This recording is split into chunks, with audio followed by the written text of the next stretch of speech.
नमस्कार दोस्तों, क्या आपके एक्सेल में फुल नेम, एड्रेस या कस्टमर डेटा एक ही कॉलम में है और आप उसे अलग अलग कॉलम्स में स्प्लिट करना चाहते हैं?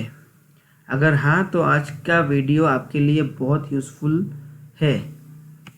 आज हम टेक्स्ट टू कॉलम्स फीचर को 5 प्रैक्टिकल ऑफिस एग्जाम्पल्स के साथ सीखेंगे। चलिए शुरू करते हैं।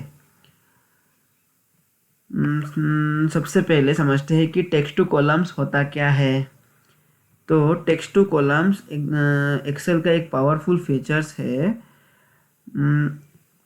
जो एक ही कॉलम में मौजूद डेटा को मल्टीपल कॉलम्स में डिवाइड कर देता है। जैसे अलग अलग कॉलम में वो भेज देगा, तो ये डिवाइड कर देगा, अलग अलग कॉलम में डिवाइड कर देगा सबको जो जहाँ पे चाहिए। ठीक है, तो ये feature specially HR, accounts, MIS, sales, data entry और स्टूडेंट्स के लिए बहुत यूज़फुल होता है। तो मान लीजिए किसी सॉफ्टवेयर से डेटा एक्सपोर्ट हुआ है और सारी इन्फॉर्मेशन एक ही कॉलम में, जैसे इस तरह से एक ही कॉलम में सब आ गया। देखो, एक ही कॉलम में पूरा डाला हुआ है। ठीक है, तो अभी अगर आपको उस डेटा पर फिल्टर लगाना है, सॉर्टिंग करनी है या रिपोर्ट बनाना है, तो पहले उस डेटा को अलग अलग कॉलम्स में कन्वर्ट करना पड़ेगा। इसी काम को सिर्फ कुछ क्लिक्स में टेक्स्ट टू कॉलम्स फीचर कर देता है। ठीक है, तो एग्जांपल देखते हैं हम। मेरे पास पहले हम यहाँ से करते, देखिए ये फुल नेम सबका लिया हुआ है। एक काम करते, ये भी डिलीट कर देते हैं। ठीक है, तो ये फुल नेम है। ठीक है, ये हमारे पास फुल नेम है अभी। तो अब मुझे first name and last name को अलग अलग करना है, कॉलम्स में डालना है। यहाँ पे एंड यहाँ पे फर्स्ट नेम आएगा, यहाँ पे लास्ट नेम यहाँ पे आएगा। ठीक है, तो सबसे पहले क्या करना पड़ेगा, अभी ये पूरा डेटा को हमको सिलेक्ट करना पड़ेगा। चलो यहाँ से आपको करना है, तो उसके बाद आपको डेटा में जाना पड़ेगा। ये डेटा जो है ना, डेटा यहाँ पे क्लिक करके फिर टेक्स्ट टू कॉलम्स करके एक है, देखो ये टेक्स्ट टू कॉलम ऑप्शन पर क्लिक कीजिए तो एक वाइजर्ड, ये वाइजर्ड ओपन हुआ। अभी ये डेलिमिटेड यहाँ पे ही, यहाँ पे क्लिक कीजिए। यहाँ पे अगर क्लिक है तो ठीक है, अभी नेक्स्ट में क्लिक कीजिए तो कोमा के जगह, कोमा नहीं, अभी आपको क्या है, स्पेस है ना, स्पेस में आपको जहाँ जहाँ स्पेस है वहाँ पे आपको चाहिए ये दूसरे कॉलम में आना चाहिए, राइट। तो हम फिर स्पेस, जैसे फर्स्ट नेम और लास्ट नेम के बीच में स्पेस है, तो फिर आपको ये स्पेस में क्लिक कर दीजिए। उसके बाद फिर नेक्स्ट, उसके बाद फिर फिनिश। देखिए ये फर्स्ट नेम एंड ये लास्ट नेम अलग हो गया। ठीक है, तो ये कहाँ यूज़फुल है, HR डिपार्टमेंट में जब सर्टिफिकेट्स प्रिंट करने होते हैं या एम्प्लॉयज़ को पर्सनलाइज्ड ईमेल्स भेजनी होती है, तब फर्स्ट नेम और लास्ट नेम अलग होना बहुत ज़रूरी होता है। तब ये आप यूज़ कर सकते हो एक ही क्लिक में। तो फिर टाइप करके करके अलग करो या फॉर्मूला डालो, तो ये अलग हो गया अभी इजीली। अभी एन सिटी एंड स्टेट्स जिसमें कोमा आता है, तो हम कहीं एक काम करते हैं, इसको अभी डिलीट करते हैं।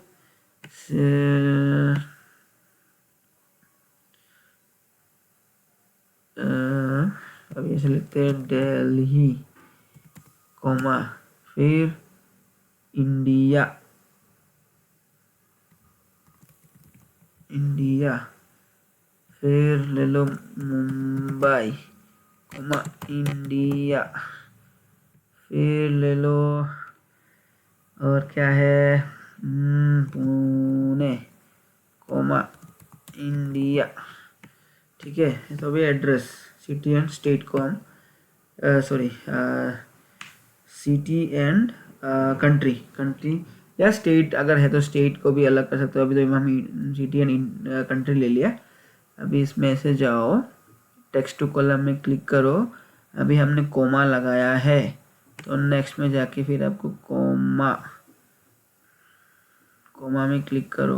स्पेस का तो ऐसे ज़रूरत नहीं है, पर स्पेस में क्लिक करोगे क्योंकि बीच बीच में शायद किसी में, जैसे दिल्ली कोमा उसका स्पेस नहीं है, मुंबई कोमा के बाद स्पेस है, ठीक है।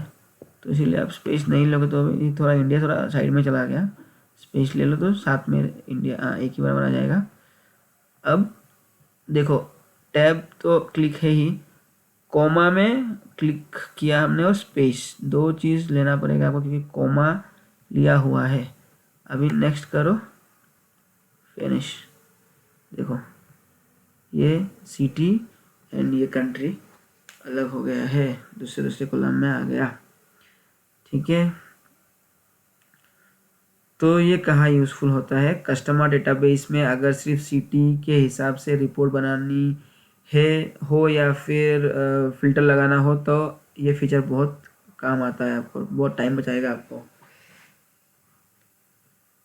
अभी जैसे ईमेल डेटा, कभी कभी ईमेल आता है ना, जैसे अभी ये एक हम इसको डिलीट कर देते हैं।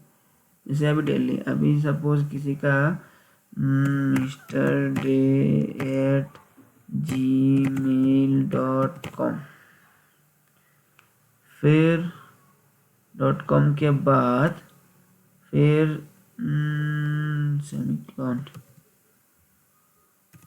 सेमीक्लोन दिल्ली, फिर मुंबई से पहले anita@hotmail.com, फिर सेमीक्लोन, ठीक। ऐसे मैंने, चलो दो में ही दिखा देता हूँ। अब देखो अभी कभी कभी ऐसे आता है मेल में, लेकिन आपको भी सिटी अलग करना है, ईमेल अलग करना है, सिटी अलग करना है। तो यहाँ पे बस सिलेक्ट कर दीजिए, फिर text to column, text to column में जाने के बाद फिर डिलीमिटेड में है, नेक्स्ट कर दीजिए। अभी आपको स्पेस कॉमा नहीं, सेमीकोलन से अलग करना है आपको, तो सेमीकोलन में क्लिक कर दीजिए, फिर नेक्स्ट, फिर फिनिश। तो ईमेल आईडी अलग हो गया, दिल्ली अलग हो गया। जैसे आपको चाहिए वहाँ से वो वहीं पे सेमीकोलन है तो सेमीकोलन से आपको अलग कर दिया, ठीक है। तो ये कहाँ यूज़फुल होता है, मार्केटिंग टीम और HR डिपार्टमेंट को ईमेल कैंपेन चलाना है या कस्टमर डेटाबेस मेंटेन करने में ये फीचर बहुत हेल्पफुल करता है, ठीक है। अब फिक्स्ड विड्थ, तो आप बात करते हैं दूसरे ऑप्शन के, फिक्स्ड विड्थ। कभी कभी सॉफ्टवेयर ऐसा डेटा एक्सपोर्ट करता है जहां हर इंफॉर्मेशन एक फिक्स्ड पोजीशन पर होती है, ऐसे केसेस में डिलिमिटेड काम नहीं करता, तब हमको फिक्स्ड विड्थ पे क्लिक करना मतलब हम फिक्स्ड विड्थ पे यूज़ करते हैं। तो बस ब्रेक लाइन सेट कीजिए और फिनिश। एक्सेल ऑटोमेटिकली डेटा को अलग कॉलम्स में डिवाइड कर देगा। यहाँ पे आते हैं, अब हम टेक्स्ट टू कॉलम्स में जाते हैं, फिक्स्ड विड्थ में क्लिक कर दीजिए, उसके बाद नेक्स्ट। अब आप अपने तरफ से सेटअप कर सकते हो कहाँ पे आपको डालना है, अपने हिसाब से आप कॉलम बना सकते हो। @ के बाद चलो हम @ के बाद हम नेक्स्ट करो, फिनिश करो।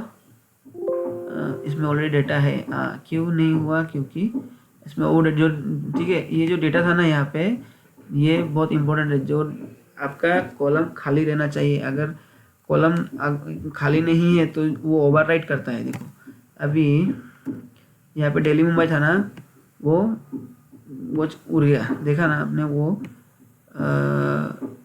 देखो। तो जब हमने वो किया था, क्या बोलते हैं, टेक्स्ट टू कॉलम किया, तो जहाँ पे दिल्ली एंड मुंबई था वो ओवरराइट कर दिया है इसने। तो याद रखना, ये बहुत इम्पोर्टेंट है कि आपका मतलब जो कॉलम्स बनाने वाले हो, जितने कॉलम होगा उतना खाली होना चाहिए। सपोज आपने 3 कॉलम बनाने वाले हो, 3 कॉलम खाली रहना चाहिए, ठीक है। तो जैसे अभी देखो दिल्ली एंड मुंबई था, ये हमेशा आपको इतना इंसर्ट करके या फिर बैकअप लेके आपको इतना खाली रखो ताकि आपको इजीली वो आपका जो डेटा ऑलरेडी है वो ओवरराइट ना हो जाए, मतलब वो उड़ ना जाए आपका बेसिकली।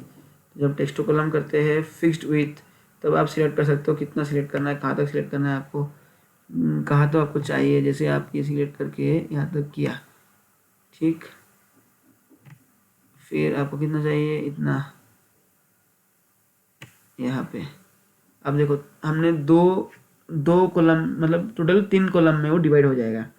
एक तो मिस्टर डे एड तक एक रहेगा, फिर ये मेल डॉट को एक मेल डॉट, जैसे यहाँ पे एक तो ये कॉलम में आ गया मिस्टर डे एट, एक कॉलम में आ जाएगा। फिर मेल डॉट ये सी तक एक कॉलम हो जाएगा, हॉटमेल ये भी, एंड देन ये 3 कॉलम में आए हो गया ना, 1 2 1 2 एंड 3। तो पर यहाँ पे हमने एक ही कॉलम खाली रखा है, तो देखो दिल्ली मुंबई उड़ जाएगा। फिर आपका देखो ये बोल रहा है कि there is already data here, do you want to replace it, okay करो। तो देखो दिल्ली मुंबई उड़ गया आपका। इसलिए ये बहुत इंपॉर्टेंट है कि आपको जितने कॉलम चाहिए, कॉलम में वो डिवाइड करने वाले हो, उतना कॉलम आपका एम्प्टी रहना चाहिए, तो फिर डेटा आपका उड़ेगा नहीं, ठीक है। तो ये अभी बैंकिंग, इन्वेंटरी और ईआरपी सॉफ्टवेयर के एक्सपोर्ट डेटा में काफ़ी यूज़फुल होता है, ठीक है। तो ये इंपॉर्टेंट चीज़ें आपको बता दिया मैंने। फिनिश करने से पहले प्रीव्यू ज़रूर चेक करें। राइट साइड के कॉलम्स खाली होना चाहिए, बहुत इंपॉर्टेंट है, नहीं तो एग्जिस्टिंग डेटा ओवरराइट हो सकता है। अगर डाउट हो तो पहले फाइल का बैकअप बना लीजिए, पहले फाइल का बैकअप बना लेना। तो difference between delimited and fixed width, अभी हमने ये फिक्स्ड विड्थ में किया था ना। तो एक सिंपल ट्रिक याद रखिए, अगर डेटा के बीच स्पेस कोमा या टैब या सेमीकोलन है तो डेलिमिटेड यूज़ करें, और अगर हर वैल्यू एक फिक्स्ड पोजीशन पर है तो फिक्स्ड विड्थ यूज़ करें। ऑफिस वर्क में 90% केसेस में डेलिमिटेड ही यूज़ होता है। तो आज हमने सीखा है टेक्स्ट टू कॉलम, डेलिमिटेड और फिक्स्ड विड्थ में डिफरेंस, फुल नेम स्प्लिट करना, सिटी और कंट्री स्प्लिट करना, ईमेल डेटा स्प्लिट करना, इम्पोर्टेंट टिप्स और प्रिकॉशंस। तो अगर वीडियो पसंद आई हो तो लाइक ज़रूर करें और मिस्टर डे चैनल को सब्सक्राइब करें। मैं हर week practical Excel tutorials Hindi में अपलोड करता हूँ, जो ऑफिस वर्क और इंटरव्यू दोनों में बहुत यूज़फुल होता है। तो नेक्स्ट वीडियो में हम सीखेंगे फ्रीज पेन्स, जिससे आप स्क्रॉल करते वक्त, जैसे आप स्क्रॉल करते हो ना, ये स्क्रॉल करते वक्त हेडिंग्स जो होगा आपका, हेडिंग्स जो रखेंगे वो हमेशा विजिबल रख सकते हैं। तो मिलते हैं नेक्स्ट वीडियो में, थैंक यू।